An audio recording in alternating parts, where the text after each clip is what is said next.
Alors que la trêve hivernale débute demain, le gouvernement présente les grandes lignes de son plan destiné aux sans-abri. 14 000 places supplémentaires d'hébergement d'urgence sont prévues pour un total de 150 000 lits disponibles.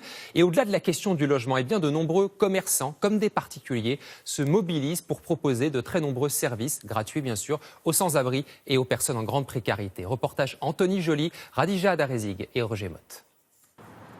Lorsque Jean-Sébastien rentre dans ce bar parisien, il est un peu comme chez lui. Ça va? Ça roule? Je te sers quoi, un petit café? Ouais, s'il te plaît. La bise du patron, un café C'est possible de recharger le téléphone? Bien sûr. et un chargeur pour son portable. Le tout gratuitement. Jean-Sébastien est un ancien sans-abri. À 38 ans, il ne travaille pas, vit dans une colocation solidaire. Il est toujours dans une situation de grande précarité. Alors ces petits services lui font un bien fou. C'est énorme, hein. C'est vraiment chouette. Ouais. Alors, en plus, ça réchauffe le cœur et quand on voit Clément, c'est vraiment génial, quoi.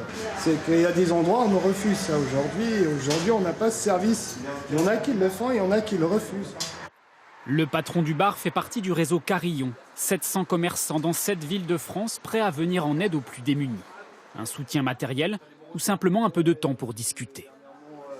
C'est peu de choses d'ouvrir un bar pour se réchauffer, pour parler, c'est finalement des choses qui pour moi sont assez naturelles et pas très impactantes au quotidien. Et pourtant ça fait son bonhomme de chemin, les bénéficiaires rencontrent les habitués, il y a une vraie mixité sociale et du coup ça permet effectivement de ne pas fermer les yeux sur ce qui se passe réellement dans la rue.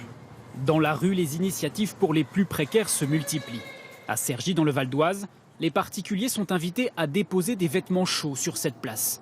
Les sans-abri ou les plus démunis viennent ensuite les récupérer. Le concept est simple, on met des petits mots. Vous avez besoin de rester au chaud, prenez-moi. On les accroche un peu là au niveau de tout ce qui est mobilier urbain. On a même des vêtements qui sont neufs. Voilà, la générosité est essentielle. Lancé l'hiver dernier à Cergy, le concept Accroche ton vêtement existe aussi à La Rochelle, Limoges et bientôt Bordeaux.